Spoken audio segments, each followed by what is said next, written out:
Welcome back to Beyond Chronic Burnout. If you've ever felt like burnout is draining your energy and you're struggling to manage it, you're in the right place. Today, we're diving into the third and final part of our August series on tools and resources to use when you're in burnout to manage your energy. And trust me, you won't want to miss this one today.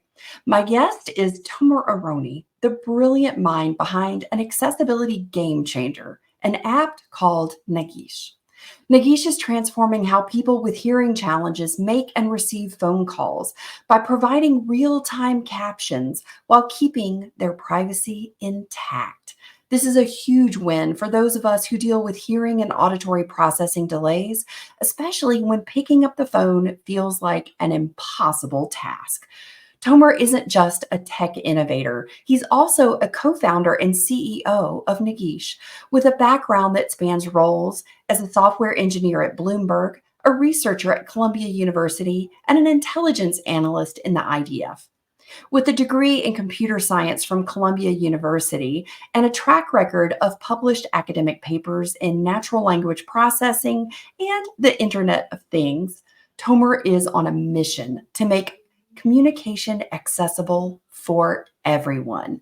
In today's episode, we'll be talking about all things burnout and how this common challenge in neurodivergent and disabled life, hearing and auditory processing disorders, can impact our energy levels and how we can navigate the world even when it comes to something as simple as making a phone call. So let's dive in and explore how we can reclaim our energy and accessibility together. Welcome to the show today, Tomer Aharoni. Oh my gosh, I cannot wait to talk about Nagish with you. But before we dive into talking all of the wonderful things that you are doing in the world to create accessibility for those who have hearing challenges, what has been your experience of burnout, Tomer?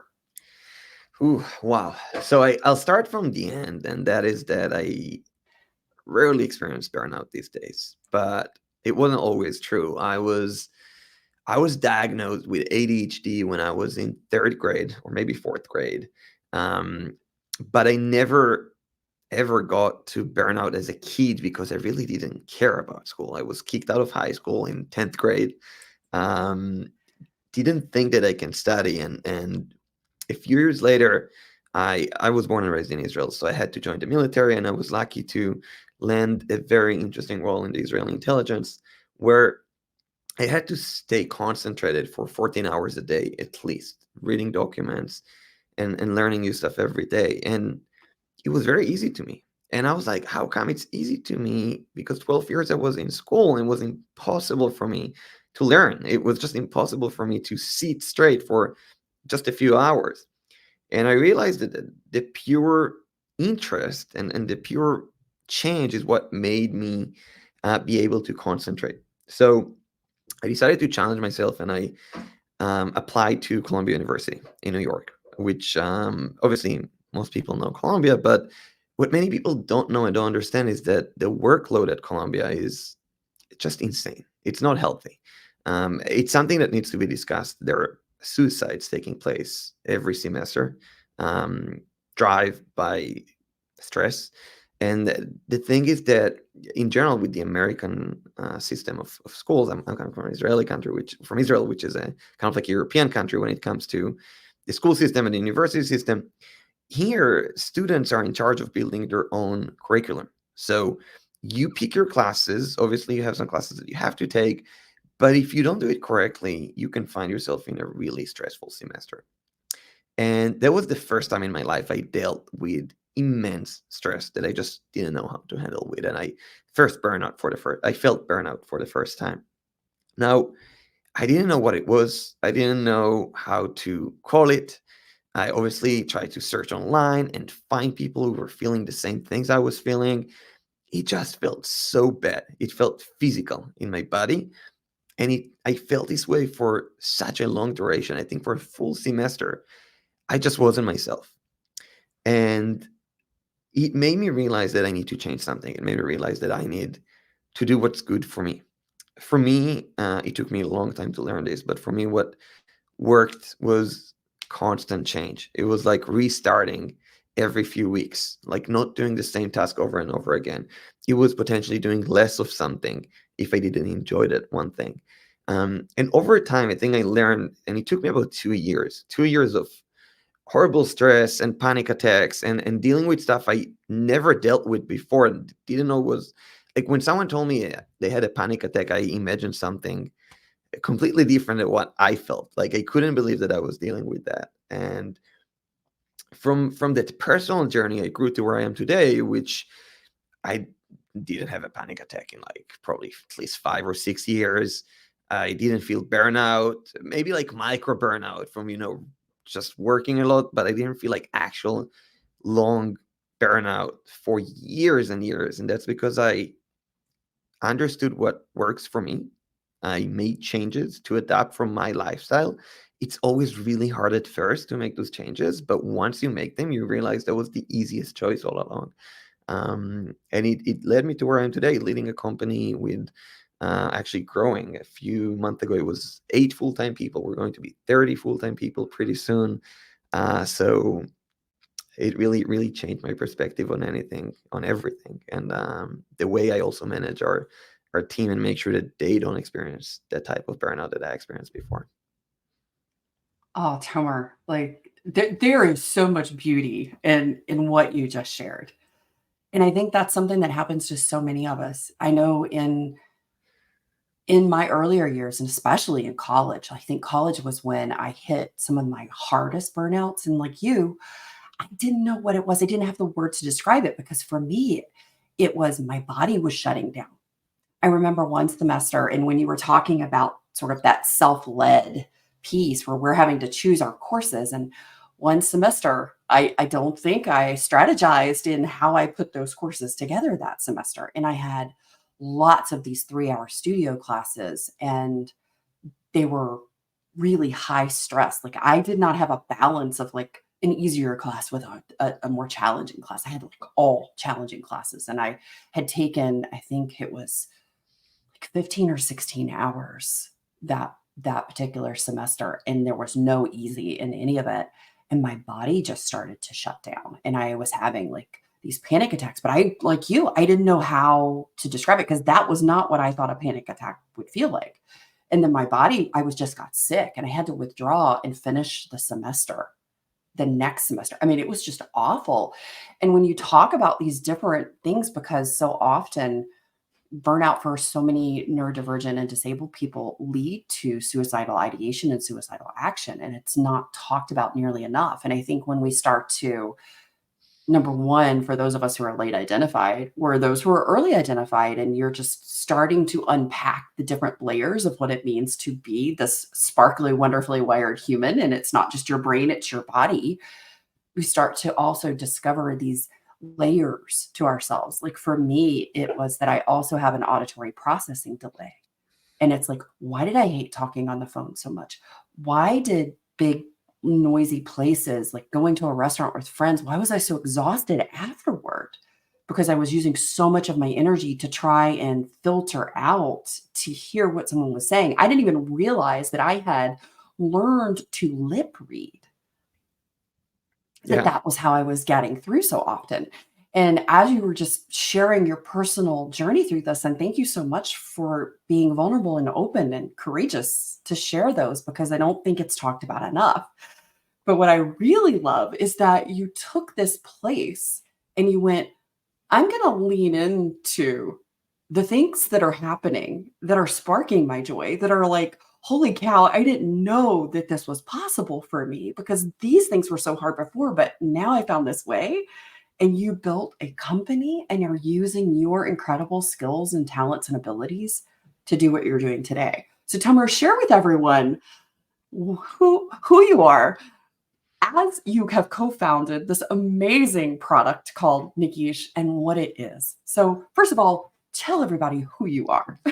Of course. So I'm Tomer, originally from Israel. I came to New York 10 years ago with no intentions to move here. I came to visit a friend for 2 weeks and just had so much fun. So I found a way to stay. My way was to apply to school here. I went to Columbia. I studied computer science.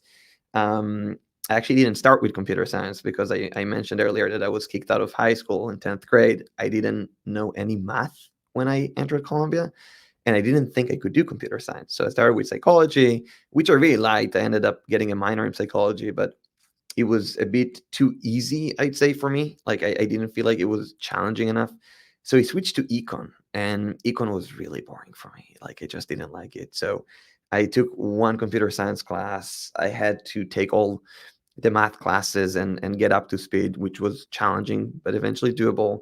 And I graduated from Columbia after receiving an offer to pursue a PhD. Spent a year researching natural language processing and the Internet of Things, and became extremely passionate about coding and about building stuff. Coding for me was a tool. Um, Growing up as a person with ADHD, I always had ideas, and I would go from 0 to 1 very quickly, and then from 1 to 0 back very quickly. So I would like design something, have a really cool design of it. It's like, hey, I have this startup idea. It looks amazing. Here's the design. And then the week later, I'll just do something else. Um, and coding was the tool that I allowed wouldn't know me. anything about that. Yeah, I know. It's Everybody's relating to that right now. yes. But for me, coding was the hook. It was the tool that allowed me to take that 0 to 1 and make it 1 to 2 and actually build something in that and build those constant changes. We talked about change. Coding allowed me to constantly change and learn new things. With coding, it's a life learning journey. And I became obsessed with it. So I graduated from Columbia. I decided I don't want to pursue a career in academics. So I went to work at Bloomberg for a few years. I worked there as an engineer.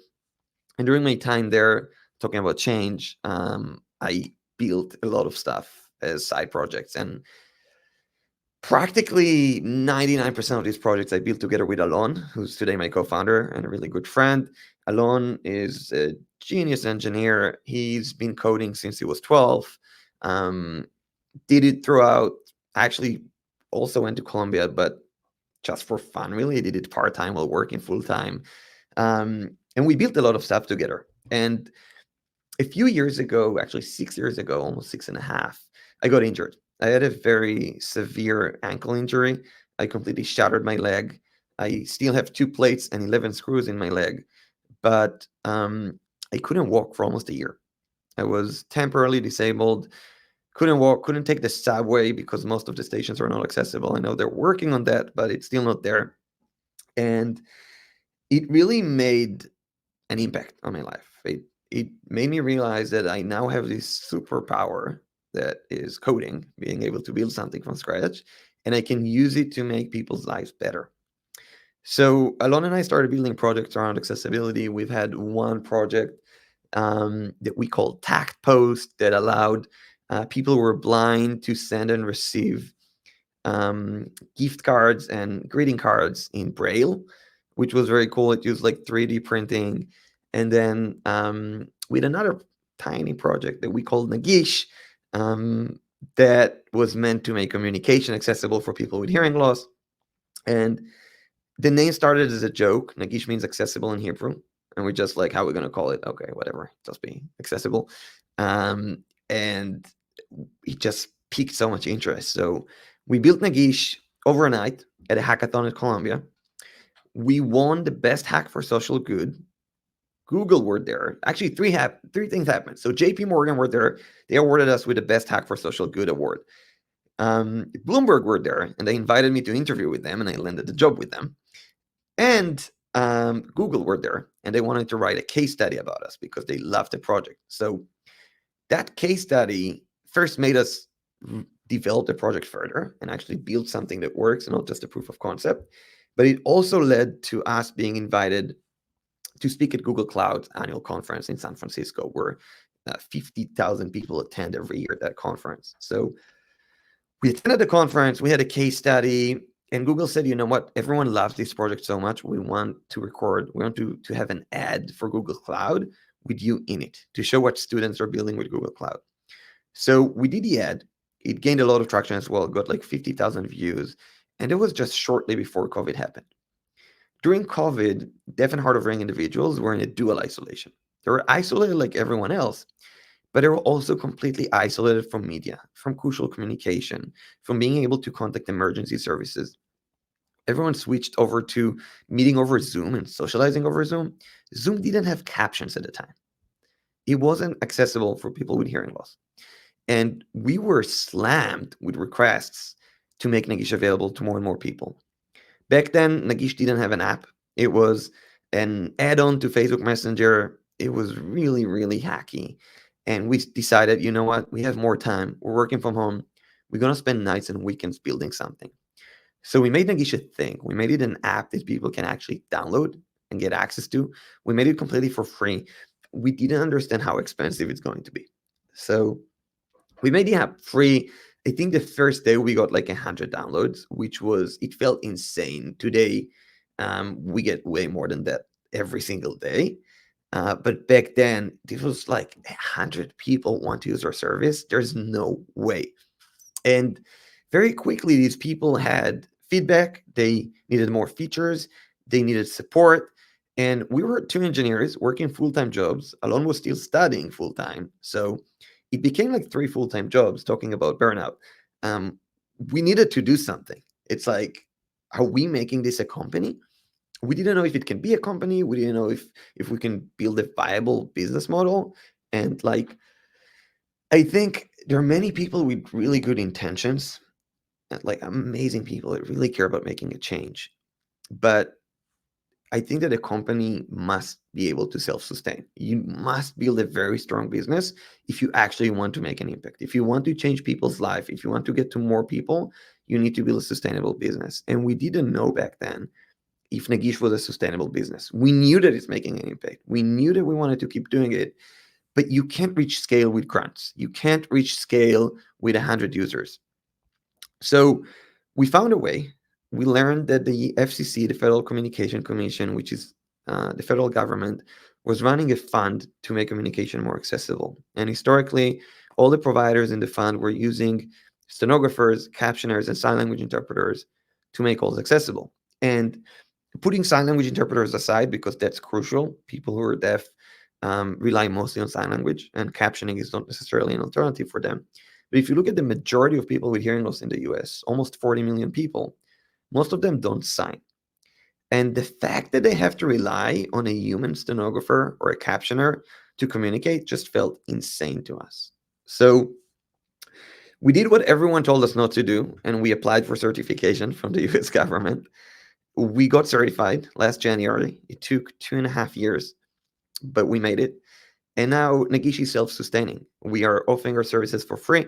We were also fortunate to raise $60 million from investors who believed in our mission and our ability to scale beyond just the FCC, to scale globally and offer our services to every single person with hearing loss or speech impediment in the world. And we made it a company. We left our jobs and now we're doing it full time. Oh my gosh. I mean, just my heart for that is just tremendous because I know personally the impact that the Nagish has had in my life and in my family, for myself and for my husband's grandfather, who has had a really difficult time, who has been experiencing hearing loss as he's aged. And we have not been able to find a hearing aid device that allows him to hear clearly. And with a lot of health issues lately, we were really struggling because doctor's offices were calling him and he wasn't near our grandmother where she could call and listen and interpret the conversation for him. And it was happening more and more, and things were falling through the cracks, or he was missing appointments, or he didn't understand what he was supposed to do before he got to the test. And I had been using Nagish for myself and playing with it over the last few months since you and I had breakfast back in December in New York. And it has just been amazing. It really, truly has been this place where I was like, I get the tingles because I'm like, I can actually make a phone call. I am autistic and ADHD. I hate the phone, but I also have an auditory processing delay. So I hate the phone even more because it makes it really hard for me to understand sometimes what someone's saying. And it's very frustrating. And it's frustrating for both people because then I'm saying, what? Can you repeat that? And, it's just really frustrating. And then with the way that phones go in and out, that kind of thing. But what I loved And I didn't realize this till I started playing around with the different features that Nagish offers. And it was I could connect my phone number so that when someone called me, Nagish opened the call and immediately started transcribing. And I was like, oh my gosh, this is what we can give Pop so that when someone calls him, he can actually read what someone's saying. That was just huge, huge, Tomer. Hey there, we are taking a quick break and we'll get back to the conversation in just a sec. Fall is almost here and September is just around the corner. Are you ready for all the events that kick off? Football games, book club meetings, work projects, fall festivals, holiday parties, and more? How does the end of the year usually feel for you? Overwhelmed, exhausted, frustrated? Maybe even feeling a bit down when you really just want to enjoy the time with friends and family. Well, if you're ready to enter this season in a whole new way, join me for Whittington Wellbeing's third annual Self Care September. We'll be teaching you real self care, not those empty, time consuming activities like spa days or slapping cucumbers on your eyeballs. I'm bringing you incredible guests like Dan Roth, one of LinkedIn's most influential voices in human centered people operations, and Kevin Ellerton, the editor in chief of Meditation Magazine. This month long series of live events features tools that take 20 minutes or less to help you recharge. We'll be offering live classes and on-demand access so that you have access whenever you need it most to boost your energy. Don't miss out. Register today at either whittingtonwellbeing.com or at the link in the show notes below. And let's make this your best fall ever. Now, back to the show. Thank Thank you. you. I mean, thank you. It's always nice to hear it from someone who's, tried a product on their own. We weren't there. I didn't know you were trying it, so I'm very happy to hear about that. And it's so exciting because our team spent so much time and effort trying to make this smooth and trying to make it as just feel, like your phone app. It's exactly the same experience, only with the added benefit of captions and saved transcripts. And like you're saying, you can receive calls on your existing phone number, which was our deal breaker. Like you must be able to receive calls on your existing phone number. So I'm so glad to hear that it's been useful to you. So I was testing Nagish, by the way. Yes. Because, as a researcher, I am so curious about everything and I love to play. I love to play. So I went to dinner with some friends a few weeks ago, and the restaurant was exceptionally loud. Exceptionally loud. And I was having a really hard time hearing one of the ladies across the table from me. And she was someone that I hadn't met, and I really wanted to get to know her better. And it was a little awkward because the way we were seated, it's not like I could move closer at the time. So I asked her, I said, would you be okay if I turned on an app that helps me hear better so that I don't miss what you're saying? And I put the phone closer to her and I had Nagish on and it was transcribing what she was saying. And I'm watching this and I'm going, oh my gosh, I'm actually having dinner conversation that I'm not missing. Yes. This is our latest feature, Nagish Live, which is built specifically for situations like that. So in-person conversations where you're next to the speaker. People love it. It has a flip function, so you can actually turn the mic towards the speaker and still see the captions, so you don't have to turn your neck. And it's been a great tool. It also works offline. So it's useful on airplanes in situations where you don't have good signal. It's been just one of those added values that we added to the product. Well, I blew out the candle in the middle of the table and I just set it on top. We need to get you a And it phone. was so interesting, right? And it was really fantastic, Tomer, because it sparked the most incredible conversation around our dinner table that night.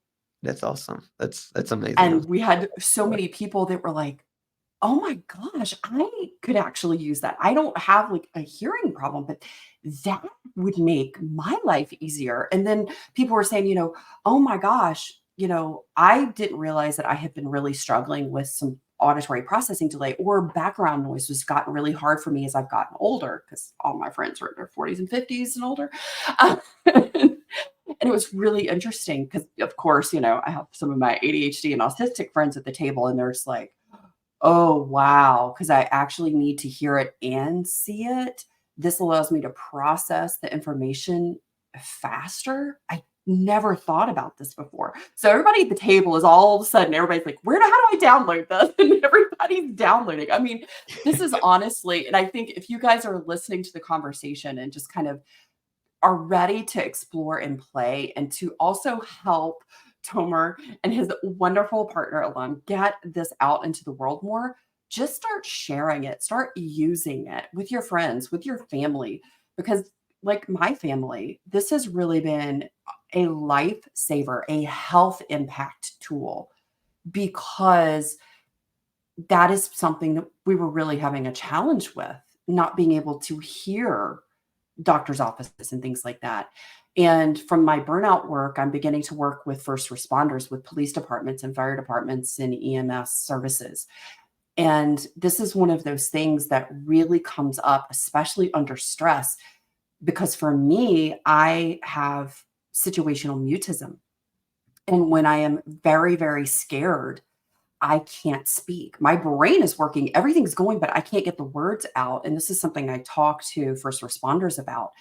And just being able to have Nagish where, and even other apps where there's just pictures where you can choose a picture to say, this is what's happening or this is what's wrong.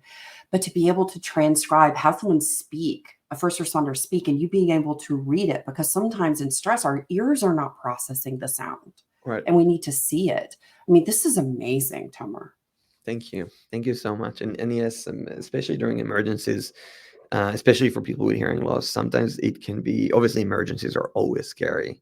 Just imagine how scary they are when you can't communicate the emergency, or you can't understand what's going on around you. So it's tools like that are just crucial to make the world more accessible for everyone. That's the idea here. And like you said, like you mentioned before, that you learned that you were actually relying on lip reading.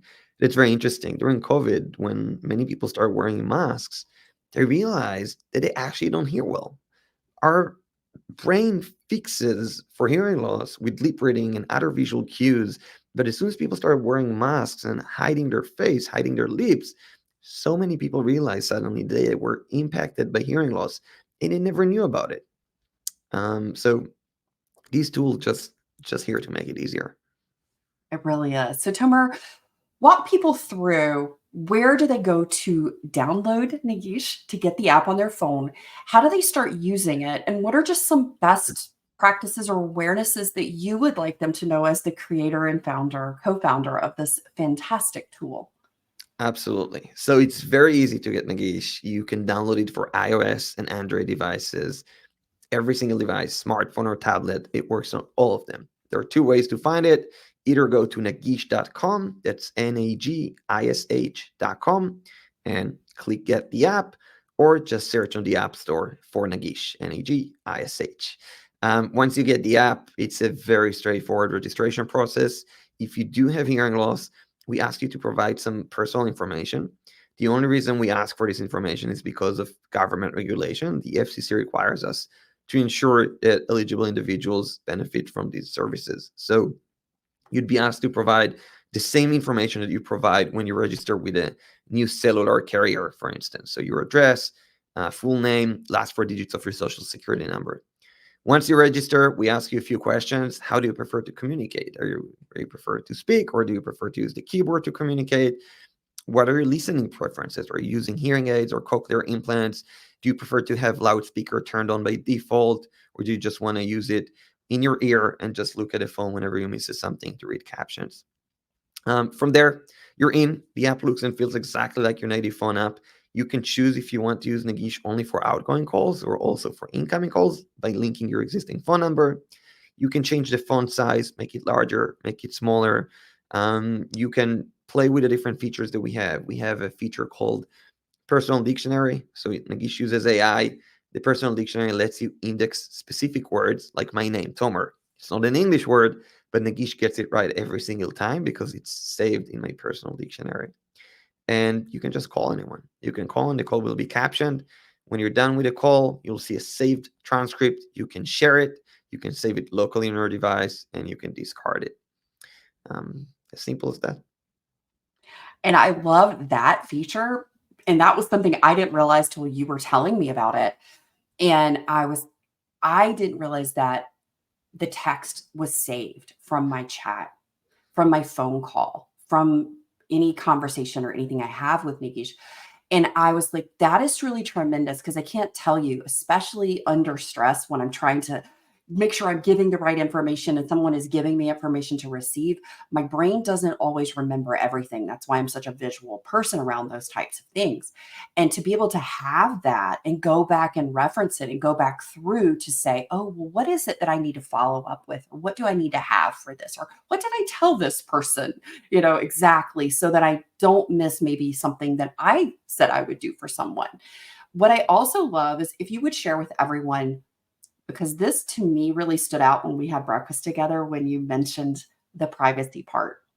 Can you Yes, share with everyone about privacy with of Nagish, course. please?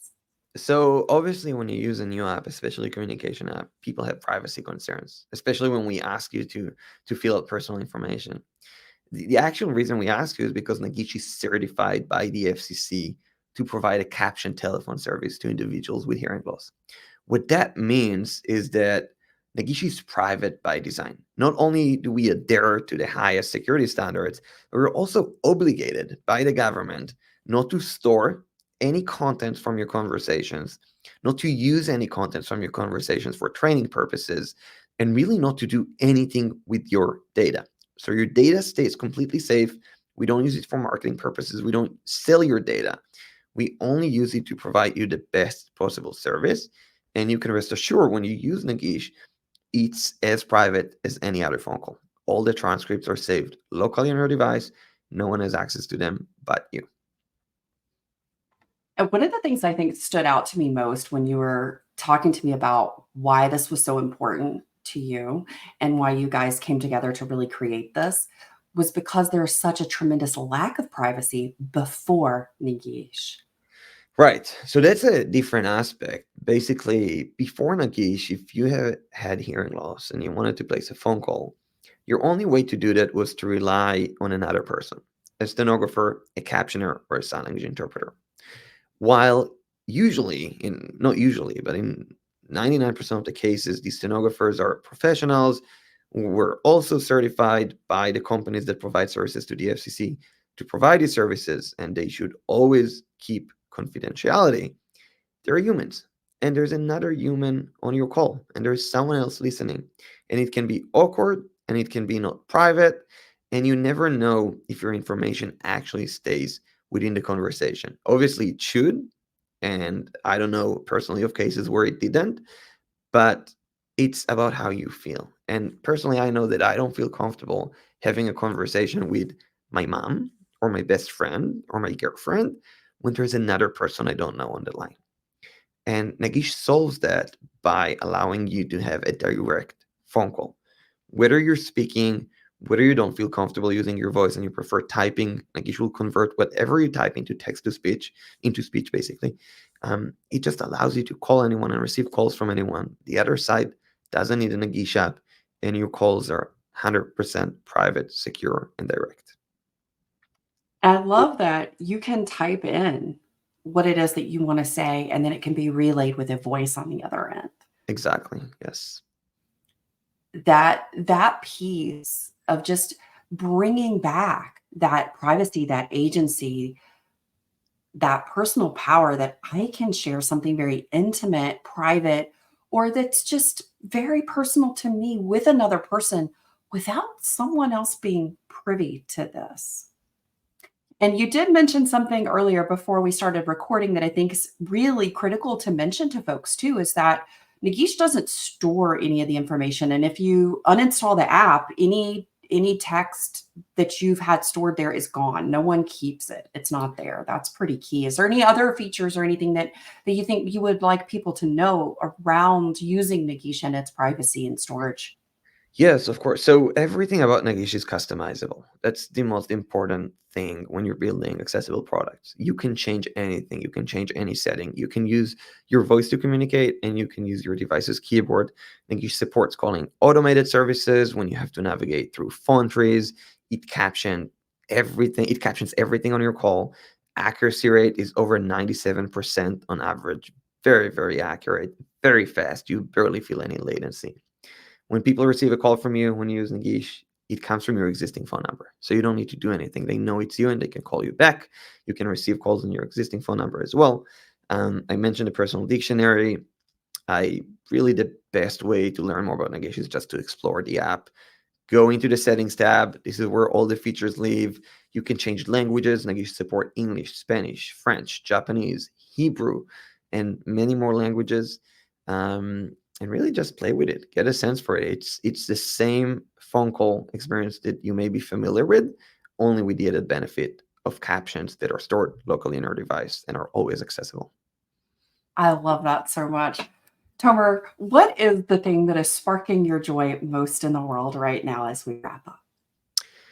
More than anything is the ability, one, to work with our team. We are fortunate to really have the best people out there. We have the smartest minds working with us on the same mission every single day, giving the best of themselves for our users, for our community. The ability to build something that actually changes people's lives. Like Alon and I, we talk about this all the time. Like we could have built anything. We're both technical. We're coming from research backgrounds. Alon is coming more from cybersecurity. We could have built tools to make software as a service more efficient. We could have built a cybersecurity company, but I don't think we would have been as passionate as we are if we've built anything else. The ability to touch people, to connect people, and to impact people's lives sparks my joy every single minute, and it's what keeps us running. Oh, I'm so glad that your joy is being sparked, you and Alon both, because you have made an impact in my life and in my family's life. And I want to thank you for what you do in the world because you have Look, definitely made a difference for us. I'm really glad to hear that. So thank you for sharing that with me. Guys, go check out Nagish, download it, play with it, share it, use it in your daily life and see how it makes a difference for you. I will guarantee you it is going to make a difference in your life, in the people that you know, in the people that may not even realize they need it in your life. That might include you. Go check out Nagish at nagish.com. Tomer Aharoni, thank you so much for being here. Thank you so much to Alon. Please send my absolute gratitude to your entire team at Nagish. And thank you for being here on Beyond Chronic Burnout today.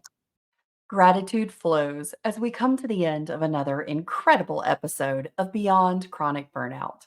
Thank you for being part of this life giving journey.